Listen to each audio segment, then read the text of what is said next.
we're so grateful that they're with us and that they're going to share the work that they do. Dr. Brown is an expert in C.S. Lewis, written about Lewis extensively, teaches him at the university, consults with Hollywood on the Narnia films, and someone who has much to share. Greg Bandy began with a background in journalism, works in media communication, and is very important person at the Asbury University in teaching and forming students who do this kind of work. And many of you have heard of the kind of work they do with the Olympics and other such things. We're very proud of them, and we're very proud that they're our neighbors, and we're especially grateful that they are with us today. So welcome them as they come for our presentation.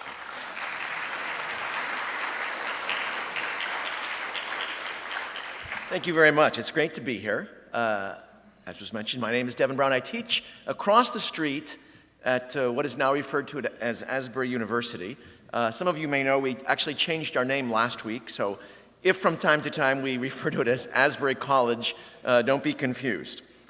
I've written 2 books on C.S. Lewis and Narnia, and I'll just mention this once. During the break, they'll be for sale down here should you be interested in them.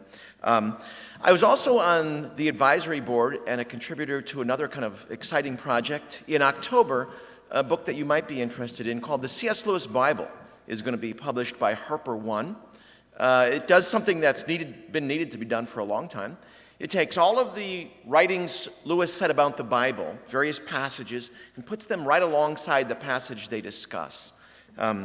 So that comes out in October. I think it's going to be quite a big event.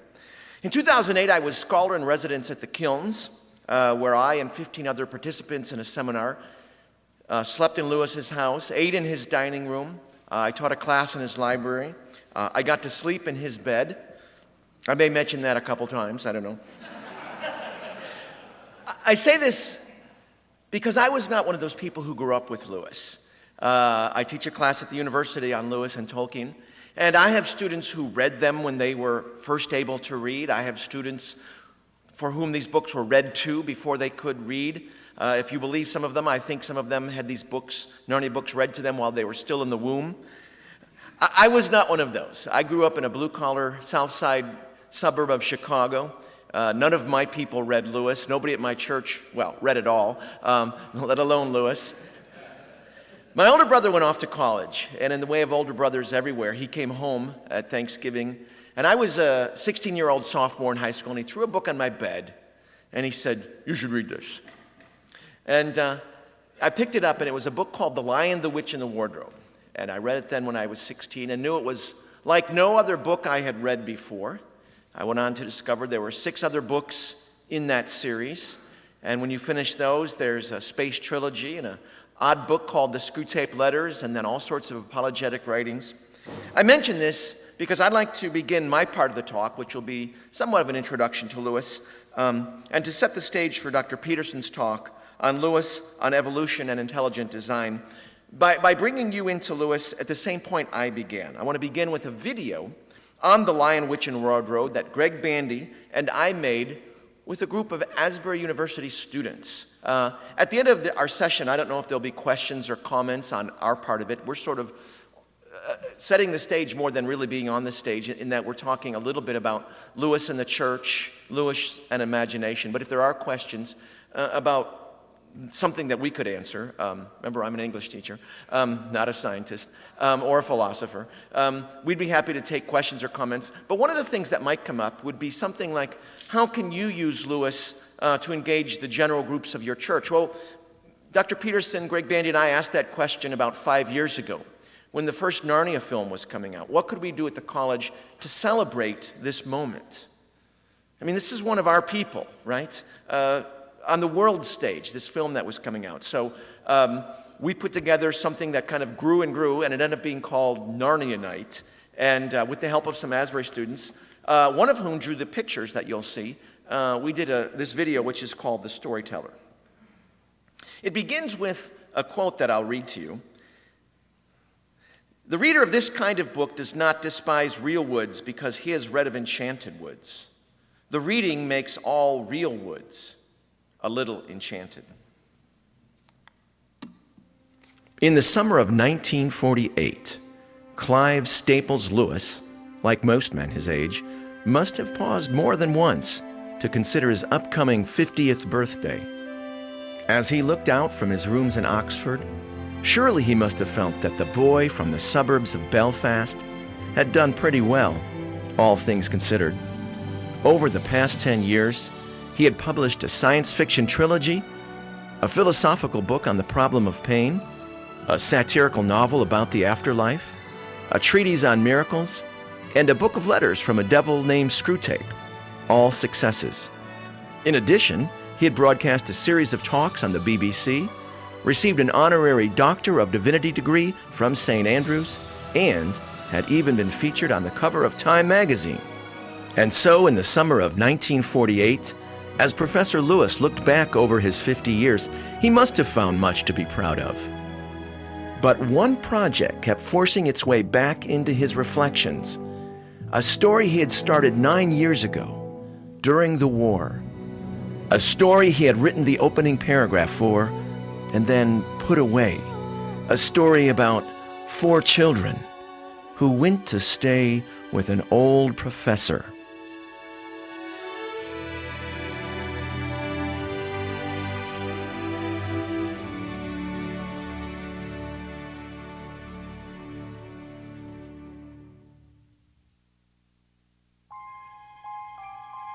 Once, there were 4 children whose names were Peter, Susan, Edmund, and Lucy. This story is about something that happened to them when they were sent away from London during the war because of the air raids. They were sent to the house of an old professor who lived in the heart of the country. He himself was a very old man with shaggy white hair which grew over most of his face as well as on his head, and they liked him almost at once. But on the first evening when he came out to meet them at the front door, he was so odd-looking that Lucy, who was the youngest, was a little afraid of him. And Edmund, who was the next youngest, wanted to laugh and had to keep on pretending he was blowing his nose to hide it. As soon as they had said goodnight to the professor and gone upstairs on the first night, the boys came into the girls' room and they all talked it over. "We've fallen on our feet and no mistake," said Peter. "This is going to be perfectly splendid. That old chap will let us do anything we like." "What's that noise?" said Lucy suddenly. It was a far larger house than she had ever been in before, and the thought of all those long passages and rows of doors leading into empty rooms was beginning to make her feel a little creepy. "It's only a bird, silly," said Edmund. "It's an owl," said Peter. "This is going to be a wonderful place for birds. It's time for bed now, but let's go and explore tomorrow. You might find anything in a place like this."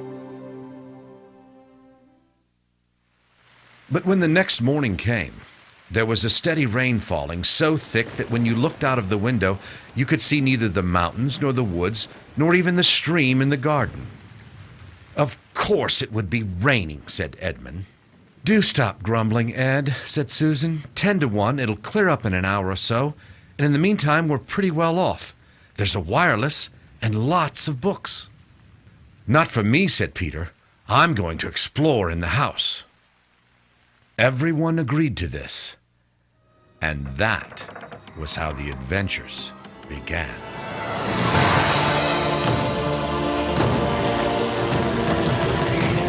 Impossible!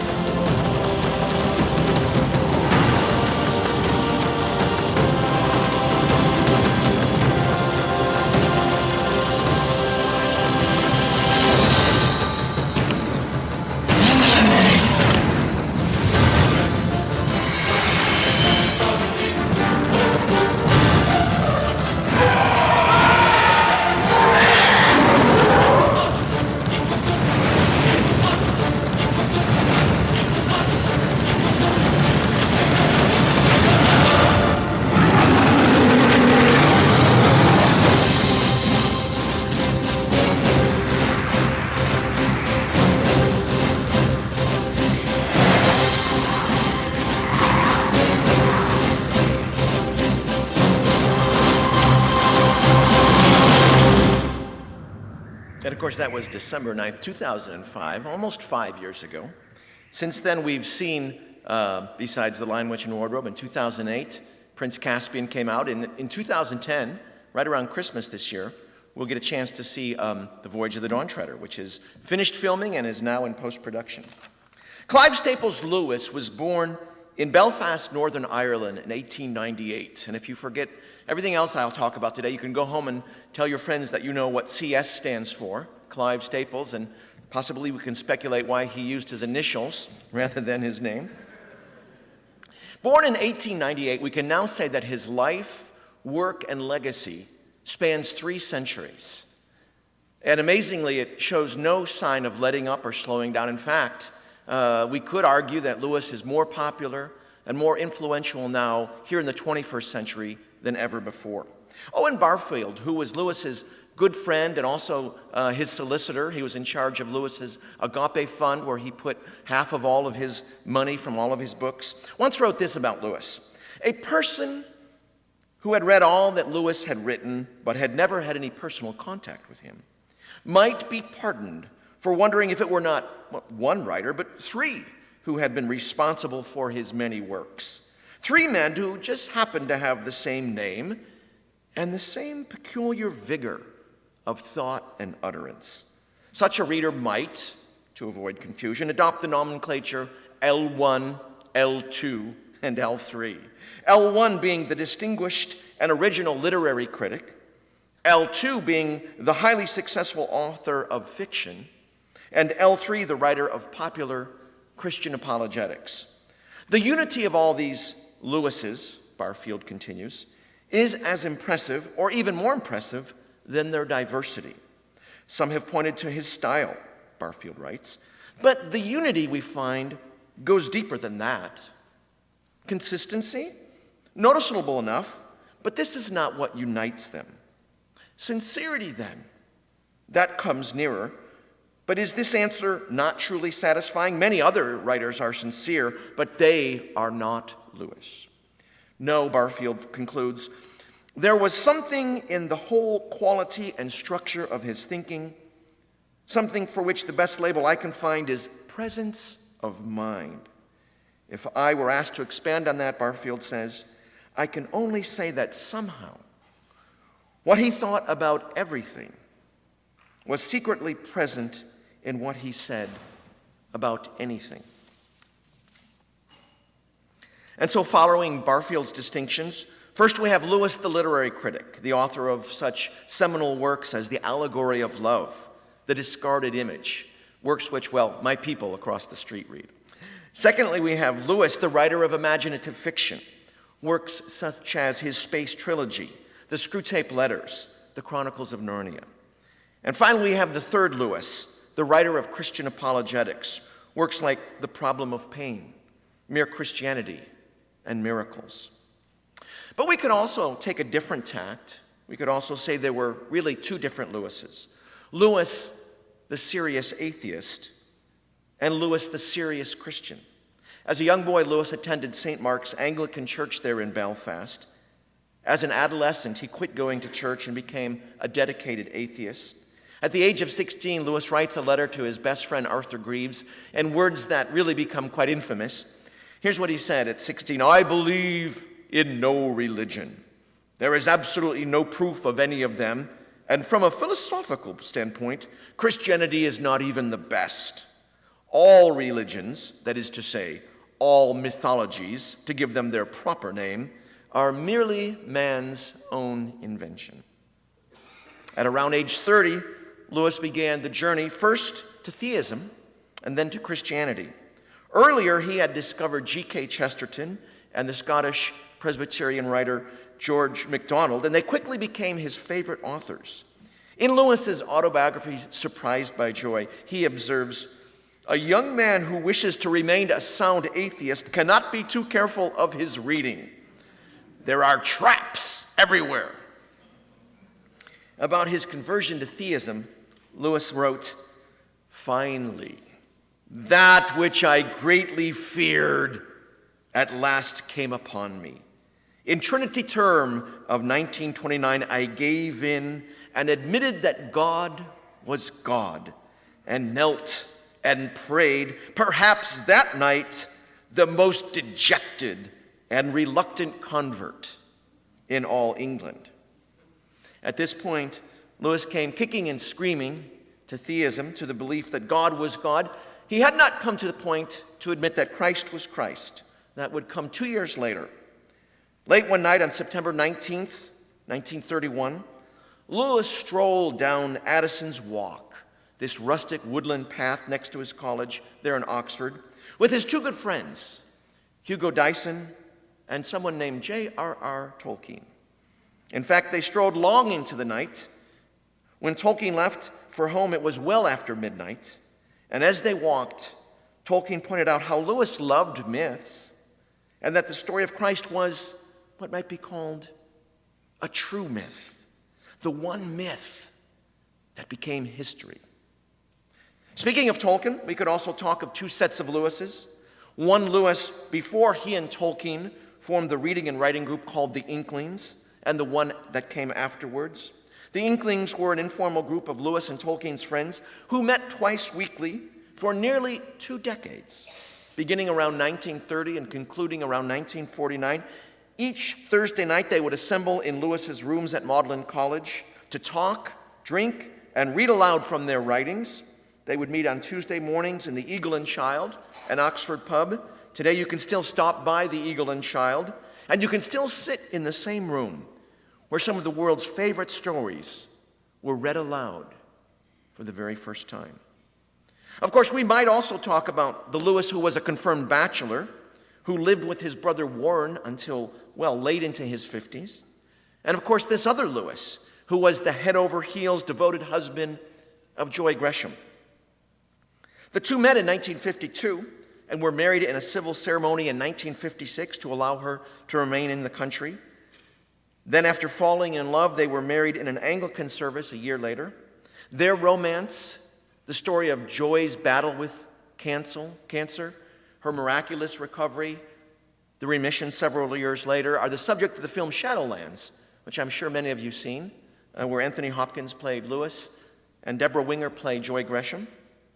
Of course, we can talk about one C.S. Lewis who was a citizen of Great Britain, who lived and taught at Oxford, and then for a few years, toward the ends of his life, was a professor at Cambridge, who died in 1963 and is buried in Holy Trinity Churchyard, the small parish church about 4 blocks from his house.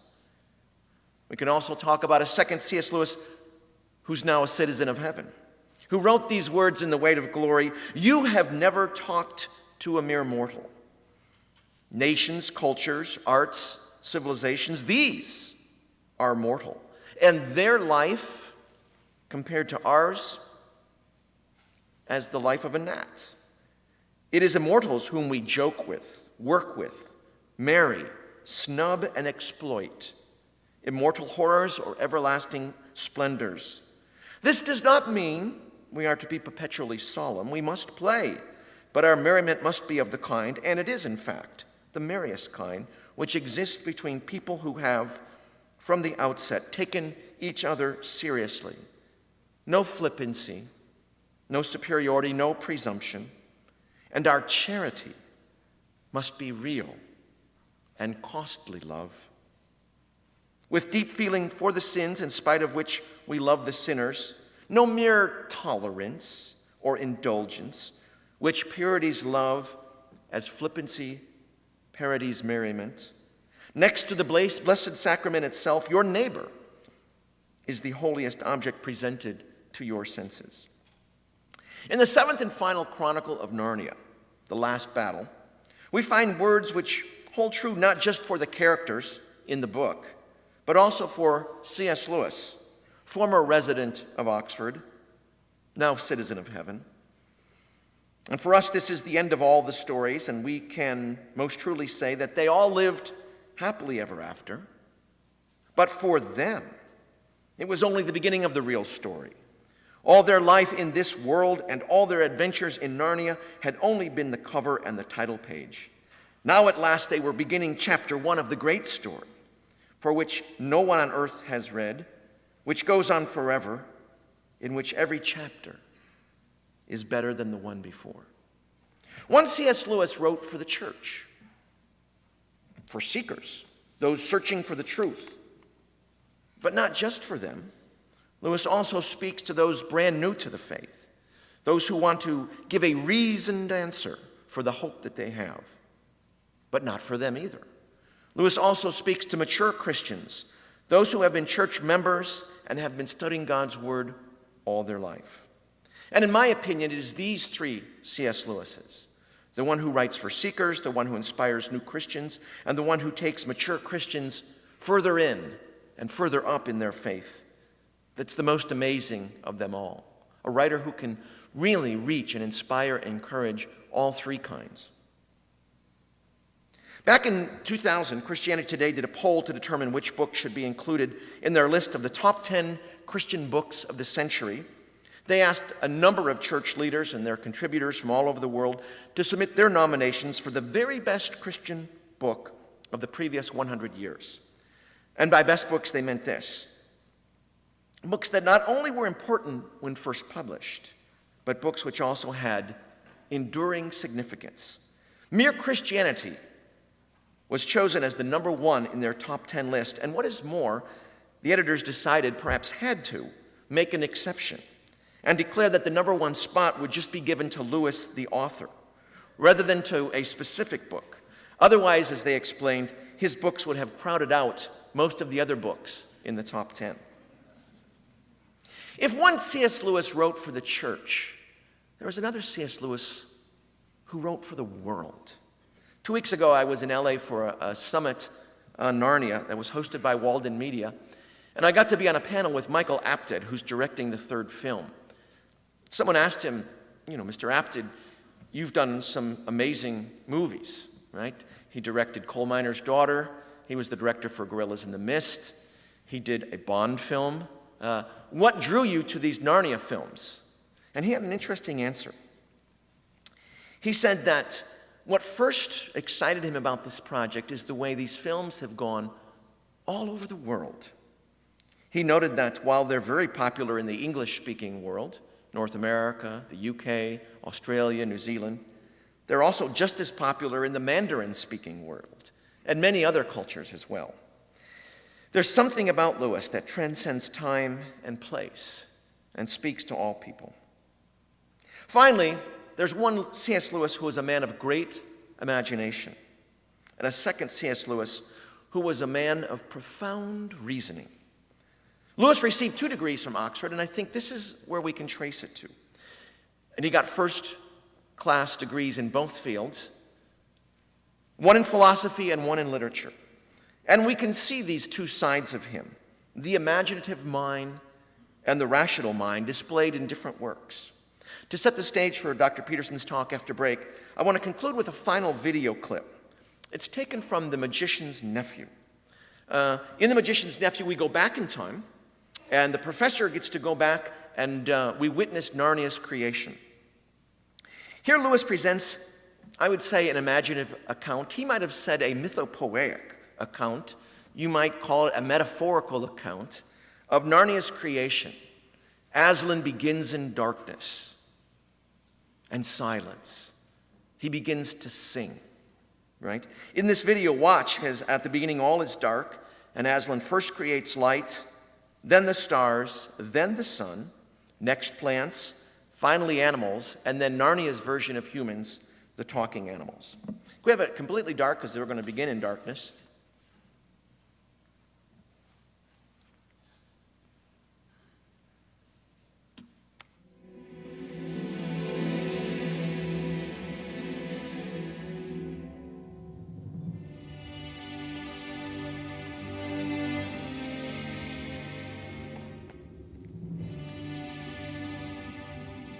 The lion was pacing to and fro about that empty land and singing.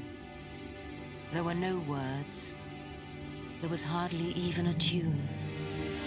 But it was beyond comparison.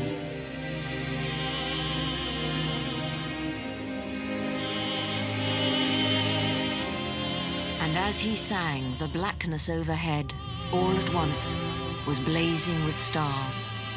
One moment there had been nothing but darkness, Next moment, 1,000 points of light. The lion's voice was now louder and more triumphant. It rose and rose till all the air was shaking with it. And just as it swelled to the mightiest and most glorious sound, the sun rose.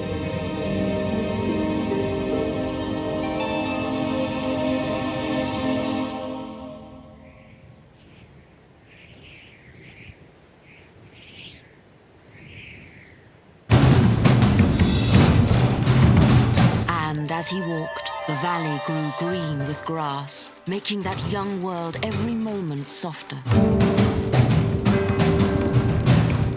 Soon there were other things besides grass. Heather, trees, wild rose and rhododendron. Narnia, Narnia, Narnia, awake, love, think, speak. Be walking trees, be talking beasts, be divine waters.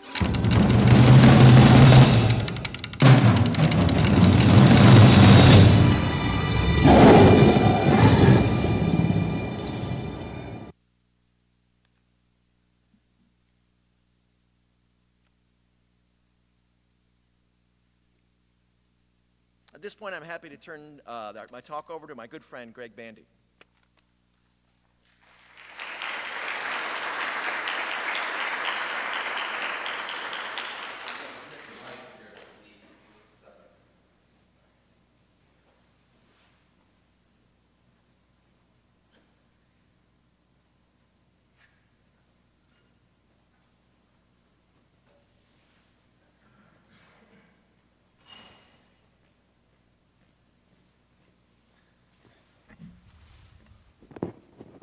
I'd be lying if I said it wasn't a little bit intimidating to follow Devin Brown, one of the world-renowned C.S. Lewis scholars. I had the great privilege of attending the Narnia Summit with him. My favorite line by Michael Apted, the director, he was asked, Michael, or Mr. Apted, did you read the Narnia books as a child? And he said, no. Lewis hadn't written them yet when I was a child. So anyway, what I want to talk about is how we engage culture with film. Lewis probably had no idea that his movies would be inspiring people. But before I start with that, I want to ask, what's the most important thing? When we talk about art, when we talk about literature, when we talk about motion pictures, what's the most important thing? The most important thing is the truth. Jesus said, if you hold to my teaching, you are really my disciples, then you will know the truth, and the truth will set you free. Truth is something, as pastors and as teachers, we have to understand. Jesus would not have given us something that we could not possibly understand, and there is truth to be communicated in film. Why is this so important? We are sitting in the middle of the perfect storm, in case you haven't figured that out. We've got an economic collapse, we've got a global ideological war, we've got environmental warnings, and we have political voices now saying, from here on out, we're going to make bioethic decisions based on science, not dogma. And you know what dogma stands for.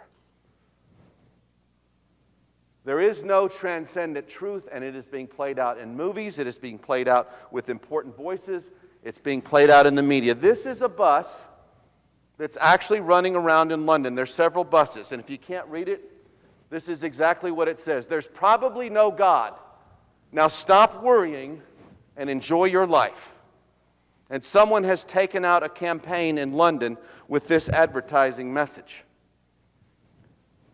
Ideas have consequences. How we play those ideas out in art and in literature and in education, it all has consequences. From the very beginning, from the first chapters of Genesis, we see this at play because God's truth seems to always be going up against other ideas. Yeah, Eve, I know he said that, but what he really meant was, this is the real idea. the big questions that almost all film and literature deal with on a Christian worldview revolve around how people answer these 4 questions. Where did we come from? Why are we in this situation? Is there a solution? Where are we going? And these revolve basically around origins and destinies. Where did we come from? Where are we going? Why are we here? And you think about the controversies in our political system and the controversies in our arts, they're usually as a result of how these questions are answered right here. And this is where I say Lewis was so brilliant, because he took what we think are kid stories and he wove all kinds of brilliant Christian worldview truths into them without coming across preachy, which is the real trick. Shame that you can't hear. Devin has an outstanding presentation called Spiritual Lessons. When we're in the church, we call it Spiritual Lessons. When we're not in a church setting, we call it Character Lessons from the stories of Narnia. And it's really great. We don't have time to go through it, but he does it, and I've done it with him on a couple of times. But Lewis wove all the answers into this, into his great stories. What we're getting from the media these days are a lot of spiritually toxic answers.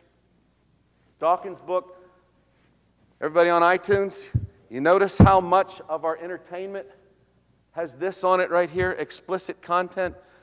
All of our social institutions are we got Desperate Housewives. What is this in terms of entertainment? But what do we have as an answer? What are we responding with? We can't just criticize this. How do we create something better? Create a higher vision. Artists communicate their vision of what it means to be a human being. And sadly, for most of the 20th century, the church didn't have much to do with the arts. 2 notable exceptions were these 2 guys right here, C.S. Lewis and J.R. Tolkien, in terms of taking the craft of literature and weaving a Christian worldview into stories without coming across heavy-handed. What does great art do? You can't ask for a better example than what Lewis did in these books. The truth about what it means to be a human being with all of our flaws and all of our needs. A human being made in the image of God. Christians have to learn to process, critique, and hold all art up to the straight edge of Scripture without being seen as very pharisaical. It doesn't mean that we cannot appreciate talent or respectful of artists. Michael Apted is he is an agnostic. So why in the world would they choose an agnostic to tell this story? Well, they very clearly said, we read an interview with Michael Flaherty, well, you know what, sometimes somebody brings a different perspective, and as long as he does not negate the message, he sometimes has a greater appreciation for some of the nuances of the story. I'm going to show you, though, a story that I see teaching at a Christian college or university, the problem of culture creep. And this movie right here is the one that set me off a few years ago. I teach churched kids who have grown up in Christian homes, good kids. Remember this movie, $1 Million Baby? Won the Academy Award. What was it about? It was about euthanasia. Well, I hadn't bothered to see the movie, and I came across very blunt and heavy-handed in one of my classes, a writing class, and I had one of the nicest kids raise his hand and said, Mr. Bandy, I think if you saw the movie, I think you would agree that he did the right thing in finishing her off. And I was shocked. We are made in the image of God. We don't finish human beings off. But I hadn't seen the movie, so you know the first thing I did? I actually grabbed my very good friend, Dr. Russell West, who teaches here, and we went and saw the movie. And then we discussed it. How are we going to present this to our students? There was no compelling case in that. Did you know that this story was based on a true story? They're fairly certain it was based on a young woman in Indiana who got into female boxing and got really beaten up because she went into the ring too soon. And she wanted to commit suicide, but her sister wouldn't let her. Another human being did not sit in and finish her off.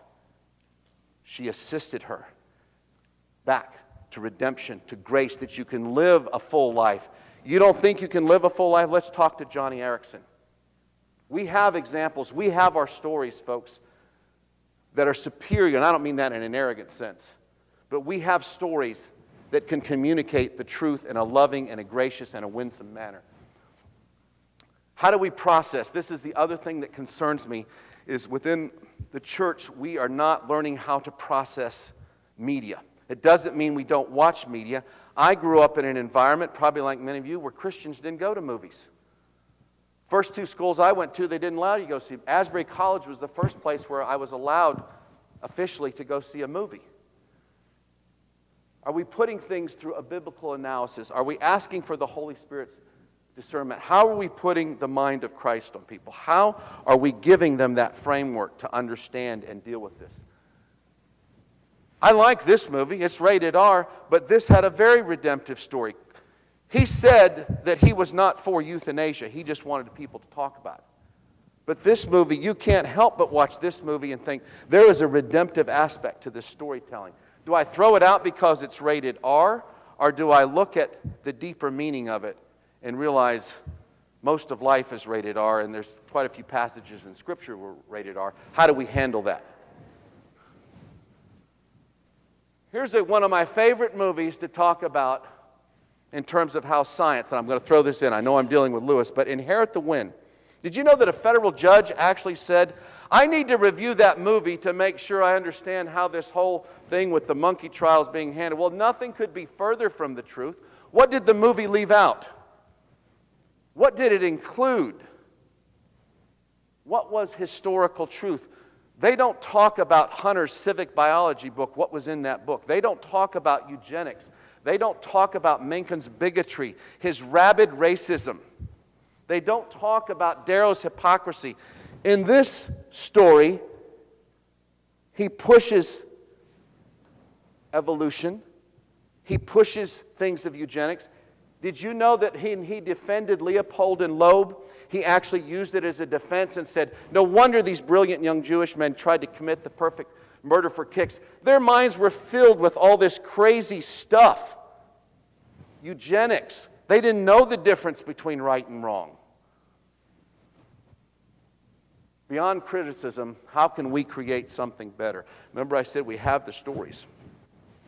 Here's a great story that Asbury College was privileged to help. Dr. Brown and Dr. Peterson and I actually assisted Walden Media in doing an educational resource DVD on the life of William Wilberforce. I've got 85 copies right here. I give you one. I would really like not to have to lug them back over to my office, so please come get one if you'd like one. There's all kinds of great things in here to teach about the story of William Wilberforce. How do we redeem the culture? Authentic Christianity has always been the most dangerous thing out there in terms of affecting change. Wilberforce figured this out, and in case you didn't know this, you know the last letter they believe John Wesley wrote was to William Wilberforce to encourage him to continue this battle against slavery. We've got it actually in a little documentary here if you'd like to see it in this. But the church was at the forefront of redeeming culture with William Wilberforce. And we should continue that. Lewis has given us a fantastic, and I can't give away a lot, but I'm going to tell you, The Voyage of the Dawn Treader probably has the strongest spiritual lessons of any of the books.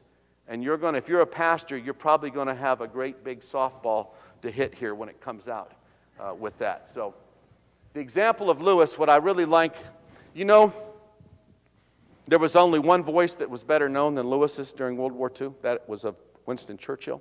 He used media. He asked questions. He told stories. And this is what we got to work on with our story, is we got to stay winsome. We cannot be so heavy-handed. And if we don't have that, Devin has talked with us. Actually, we had Lewis's stepson, Doug Gresham. One of the things they say about Lewis that you don't know is that he just had a wonderful sense of humor. He was always joking, laughing, and he had a very engaging presence to him. About a few years ago, we did a second Narnia night, and I actually had an opportunity to interview one of my mentors, Chuck Colson, and I'm going to let him talk here, but I've got 4 minutes of him talking about why Lewis is important today, and I want you to see this here. The reason the Narnia tales are so important and so impressive is that Lewis understood something which most people do not when they write. I write books and I write expository messages. But Lewis understood that learning is not just by the mind alone. The mind, he said, is the organ of reason, but the imagination is the organ of understanding. So you need both reason, both cognitive understanding, and the imagination. And that nothing penetrates the imagination better than Lewis's writing, and particularly his fantasies, which are so popular with children. I mean, it's a wonderful way to get young people engaged and to get excited because they see a story portrayed visually that is an attractive story, and it penetrates both the mind and the imagination. Lewis was influential in my life, in my conversion, because the man who led me to Christ read from C.S. Lewis's Mere Christianity, the chapter on pride, and I realized that pride was the most deadly of the deadly sins. I also realized that night that it was what Lewis was writing about in that chapter entitled The Great Sin, Pride, was my life. And it so convicted me, God used it to convict me, that night I surrendered and gave my life to Christ. That was 35 years ago. Nothing's been the same in my life since. Nothing will ever be the same again. I have discovered what it means to go from darkness to light. I've discovered what it means to be truly transformed. It doesn't happen overnight. It happens in a slow process often, as we notice that our tastes and our affections and our ideas and our attitudes and the things we like to do and begin to change, and we begin to feel differently about things and people. And then, of course, it depends on your fruits. It's issued in your fruits. Lewis wrote about this.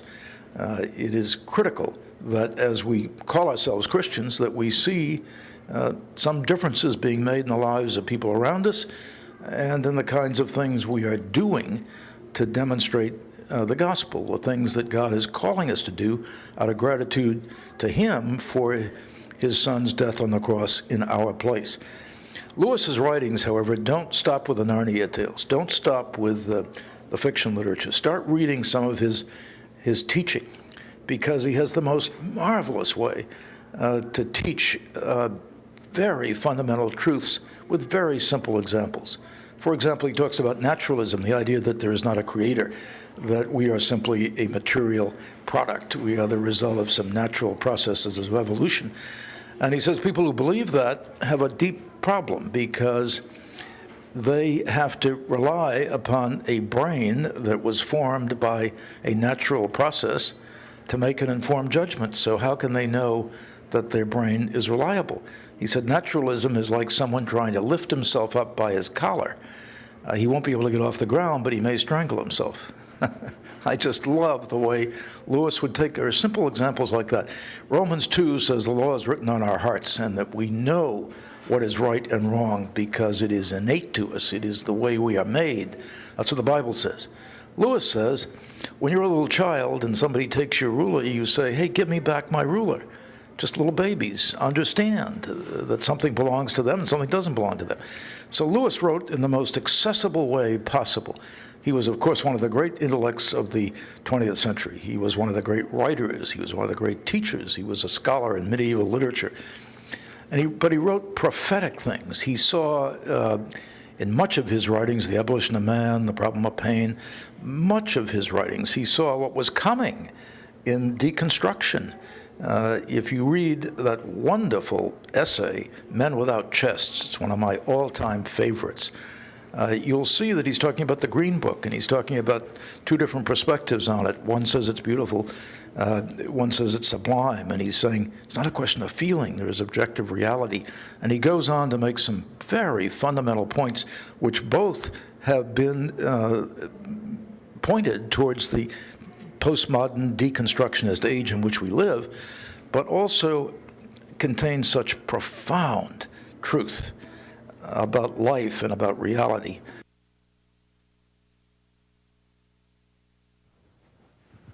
What we're dealing with stories is not just stories. There's much deeper issues going on, and people who make stories almost always have an agenda.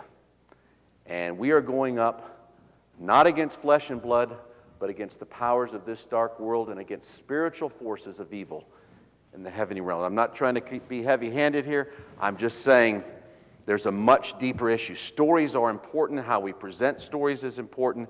And enabling our congregations and our students to have a framework to better interpret, process, and filter stories is absolutely critical. Thank you very much. That's the end of my presentations. Devin and I are going to be up here talking.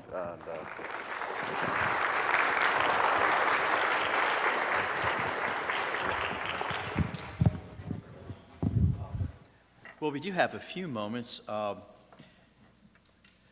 The presentation wasn't specifically about faith and science, but something very important in its relation to it, and that is the use of the imagination. And perhaps it sparks some questions or thoughts that you have about ministry.